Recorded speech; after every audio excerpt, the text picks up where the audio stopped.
one piece of technology or one innovation that you would like to share with our viewers that is coming from Stanford, or even if it is not from Stanford, that you really think everybody should know about?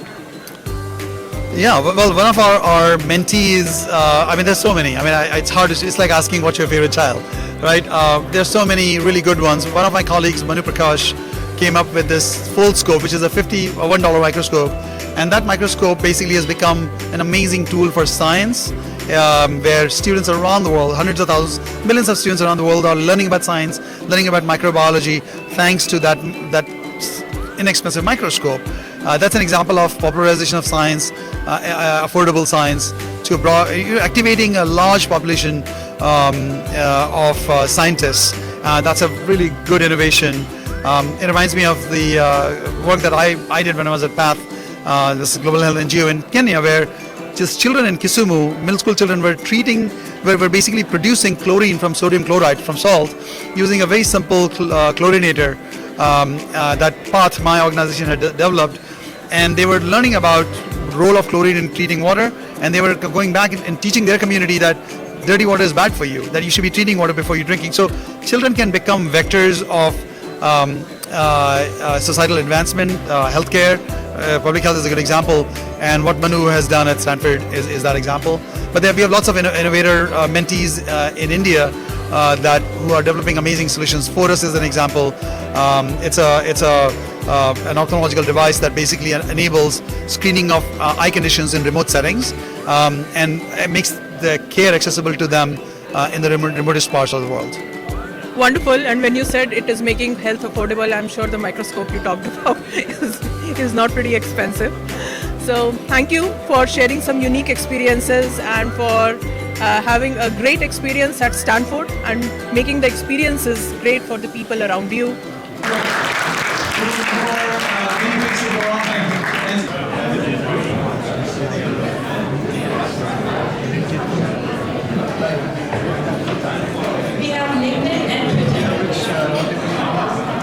And sympathy, because it affects everybody. That's point number one. Point number two, at the individual level, I think the particular community, the village. 5% of all humanity lived in small, self-sustaining communities. Yes, this was the Rockefeller Foundation report from 2011. And then they predicted that by 2050, dystopic, the exact opposite, that 10 billion people, 75% of whom will be living in coastal megacities, completely disassociated from where their natural resources come from. Any one of those anomalies, climate, systemic breaks to infrastructure.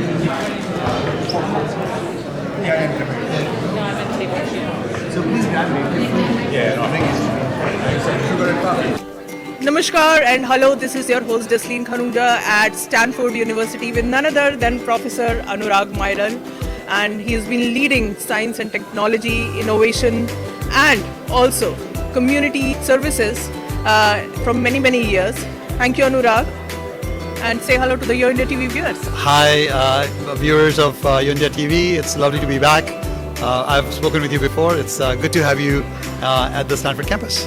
Wonderful. And I see Thrive 2026 by GSI Forum, the Global Science Innovation Forum 2026. Wonderful conference. It's all houseful. So many intellectuals out here. So many wonderful speakers. 20 round tables.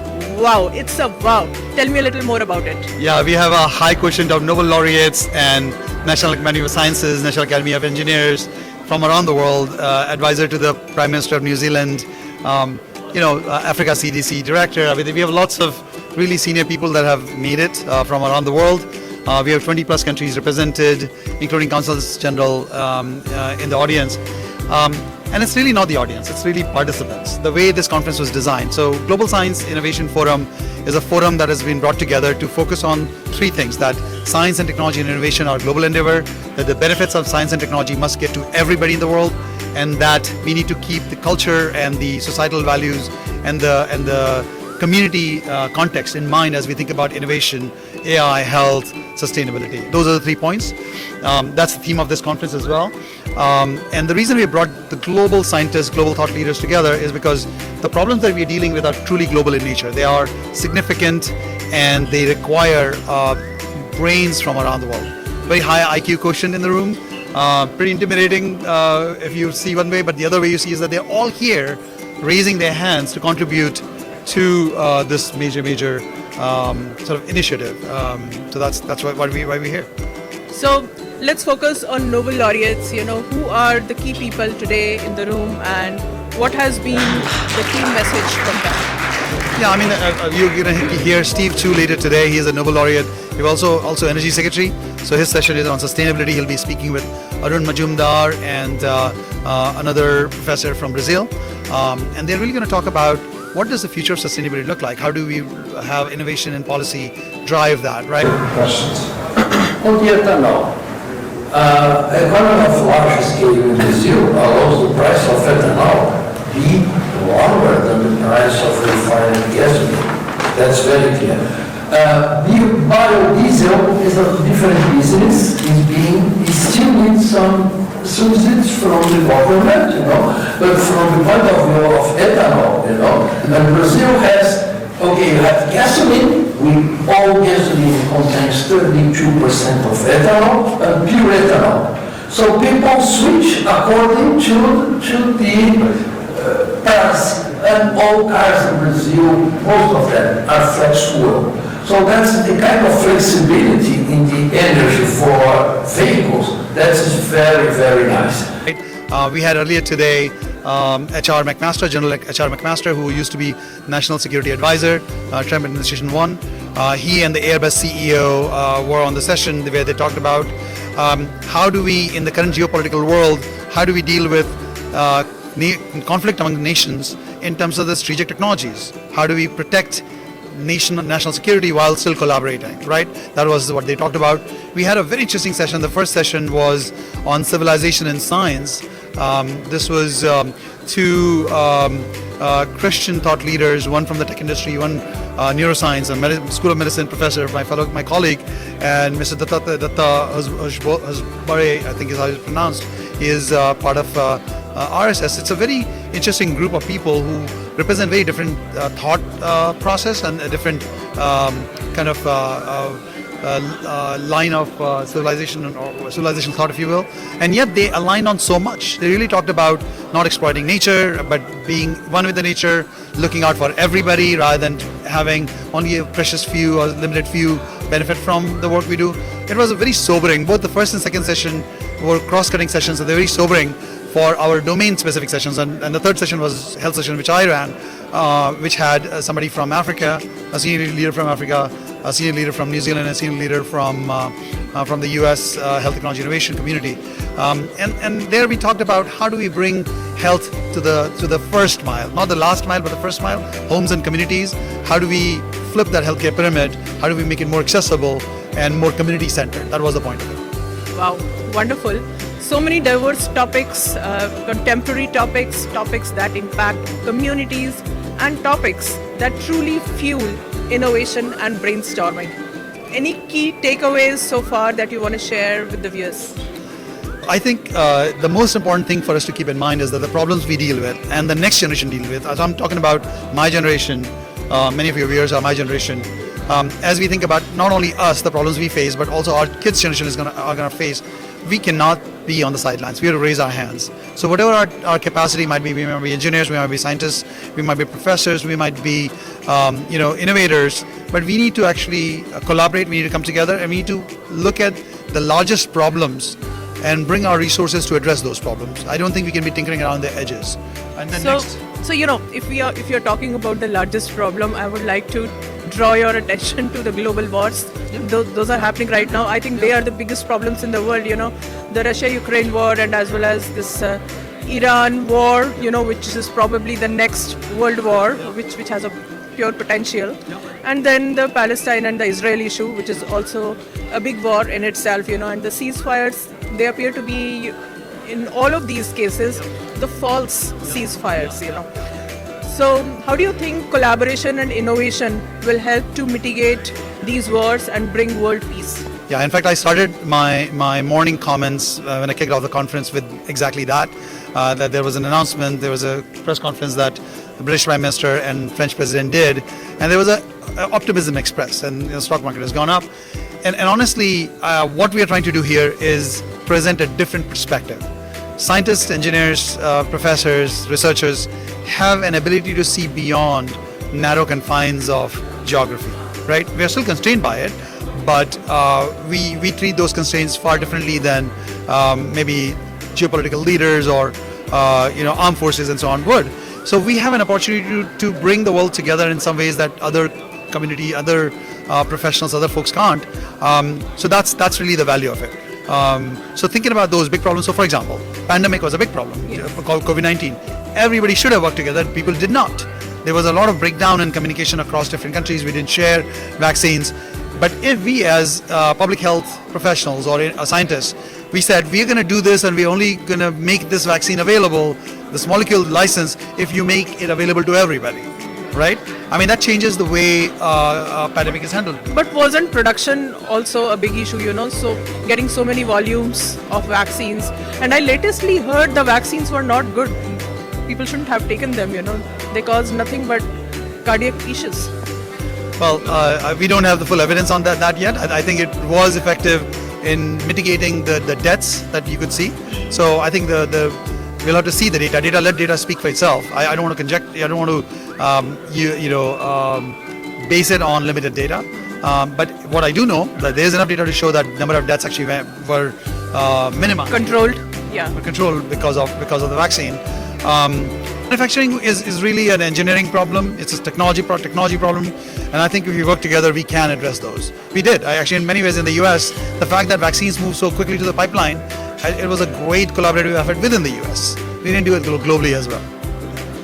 So last but not the least, any words and any words of inspiration, I would rather say, to all the viewers of YoIndiaTV who love to see an Indian American here at Stanford grow and will actually thrive, and not just thrive by himself, make his students thrive, make the community thrive around him as well.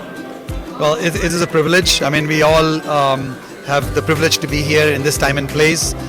And what an amazing convergence. So one of the things that we did discuss is that, as to build on Professor Boyd, is that we need to have, we need to take a pause and look at what are the different ways in which we can fund. For example, in case of the Africa, we looked at the river blindness. The money did not come from the government. It came from the private sector, worked on the problem, and then it got dissipated to take care of the public sector. So we can't have one solution for everything. There are multiple ways of bridging, money coming in the private sector, solutions being created, and then figuring it out how that private sector success can be translated and made part of the public sector. So basically, a lot more discussion needs to happen so that financing is utilized in a more democratic manner. Thanks. So just to conclude, so we as a group decided that we found that AI could have a dramatic effect in terms of the innovation cycles, and that could impact how we look at financing the country. And we need to look at a systemic, sustainable financial model. So then we put our input onto ChatGPT, cloud, and found some interesting quotes, and we thought to highlight that it's not our intellectual property, it's cloud's intellectual property, that we don't need more funds, we need benefit, and that kind of summarizes what we say. Great. Last but certainly not the least. So thank you, Dr. Mairal, for inviting us and the entire management. You've put a very good conference together. And the topic today given to us to table number 20, the last table, was women in leadership. So take a minute to sink in the last table as a, that's more of, it's by the way, thank you for taking up that topic. With 49.7% of the world population is women. I did not remember this. A woman remembered it. So that's what the whole solution which Ania is going to talk about is to put women at least at the equal platform. home. No, I mean, it's a really great conference, and it's by no means, is this a criticism, but it is sort of those unintended consequences of thinking about women in leadership, right? And we talked a lot about why is this even a table, right? Why do we need to continue talking about this? And unfortunately, we do. So I think a couple of things that we wanted to mention is that when we are thinking about designing products, looking at innovation, designing a conference, looking at governance structures, it's really important to have front of mind a framework for equity. And that's one of our sort of advocacy pieces around how do we make this more front of mind so that, when the pressures of things get in the way, there's sort of a framework that everyone can lean on. And what you need is really a champion, somebody who is in the room, think about any meeting you've gone to, you assign roles at the beginning, have a steward who is a champion for equity. And it's not just about women, it's about other marginalized populations, it's about underrepresented populations. If you sort of put that at the forefront, it actually changes the dynamic and it makes it a mandate for everybody in the room to be thinking about these other populations that often get left out. We've been blessed with a great education. We have been blessed with great values. I'm a son of two teachers who inculcated this in me. As a teacher, I understand what my responsibilities are. And for me, it's not just my students at Stanford, it's my students around the world, at Seva, elsewhere, and my mentees around the world, many of whom are in the room. I have a responsibility to them. I have a responsibility to my own children. So if you frame we often talk about Vasudhaiva Kutumbakam. Well, Vasudha means not just people. It also means the soil, the water, the birds, and It's the whole world. It's the whole world. Truly Vasudha, the earth. If that is your family, then you really need to be taking care of your family. And I think we all need to be thinking about that. And just specifically focusing on Stanford, what is one best thing that draws people to Stanford? What do you think is lacking in other universities? But Stanford stands out. Well, I think I've been to 7 universities myself. This is my 7th university, my undergrad, my master's, my postdocs. So I would say all universities have something unique to contribute. Stanford is unique in one specific way, which I absolutely love. It's very multidisciplinary. There are no walls. The classes I teach, I have students coming from all 7 schools. Which classes do you teach? I teach Med 232, which is scaling health technology innovation, innovative health technologies. And so I have MD students, I have MBA students, I have MS PhD from engineering, I have JD students from law school, I have Distinguished Careers Institute students. These are very senior people who've been leaders. I have undergraduate students from biology. I mean, it's a really lovely, very collaborative place, very high energy, and I absolutely love having all of them in my room. The first time I taught my class, about 15 years back, my first course that I started, I had all these students in my class who were from different schools, and it was a joint course between School of Medicine, Engineering, and Business. But I had students from other schools too, and I said, what are they doing in here? Because I'd been used to other universities where that didn't happen. I think that's a big strength, and you come up with new solutions that you would not otherwise think about because you have this cross-disciplinary ferment that goes on. But in 15 years, what have you seen evolve at Stanford the most that you're proud of? Well, this is my 20th year. Next year I'll complete my 20 years at Stanford. So in 20 years I've seen Stanford, actually the one thing I've seen is that our number one undergrad choice used to be biology. It became computer science. And if I were to zoom in, I think it probably is AI now. So that's been a big change. Technology has become a big piece. Biology still tends But that's everywhere. That's not just Stanford, right? But Stanford plays an oversized role in that. I think I would say Stanford has become far more global in its outlook during the time that I've been here. I've had little something to do with it on the health technology innovation side, but I found Stanford a lot more willing to engage with not just the Silicon Valley, but rest of the world. Actually, that's a very important outcome.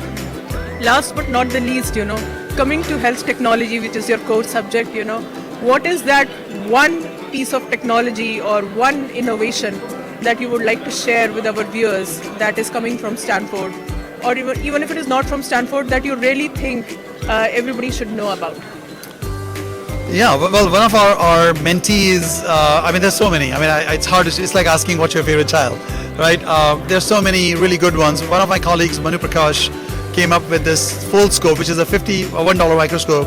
And that microscope basically has become an amazing tool for science, where students around the world, hundreds of thousands, millions of students around the world are learning about science, learning about microbiology, thanks to that inexpensive microscope.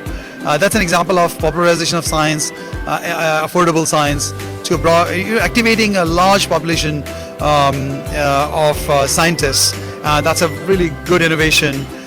It reminds me of the work that I did when I was at PATH, this global health NGO in Kenya, where just children in Kisumu, middle school children, were basically producing chlorine from sodium chloride, from salt, using a very simple chlorinator that PATH, my organization, had developed. And they were learning about the role of chlorine in treating water, and they were going back and teaching their community that dirty water is bad for you, that you should be treating water before you're drinking. So children can become vectors of societal advancement, healthcare. Public health is a good example, and what Manu has done at Stanford is that example. But we have lots of innovator mentees in India who are developing amazing solutions. Forus is an example. It's an ophthalmological device that basically enables screening of eye conditions in remote settings, and it makes the care accessible to them in the remotest parts of the world. Wonderful. And when you said it is making health affordable, I'm sure the microscope you talked about is not pretty expensive. Intensive thing when you have renewable energy. Once you pump water out of the ground for irrigation, opening up a valve doesn't really take much energy. And so that's great. As of 2015, pumped hydro storage was 95% of all energy storage. But that's changing very rapidly. And for the first time in this year or last year, battery storage is overtaking pumped hydro. And we need battery storage because most of the world doesn't have the mountains. And it has to be very inexpensive. Right now, utility scale storage in most of the world is about $100 per kilowatt hour, maybe $150, somewhere around there. In order to compete with natural gas at US or Middle East prices, it has to be $20. So thank you for sharing some unique experiences and for having a great experience at Stanford and making the experiences great for the people around you. Thank you, Anurag, for your time in speaking with YoIndiaTV. Thank you. Thank you for being here. Thank you.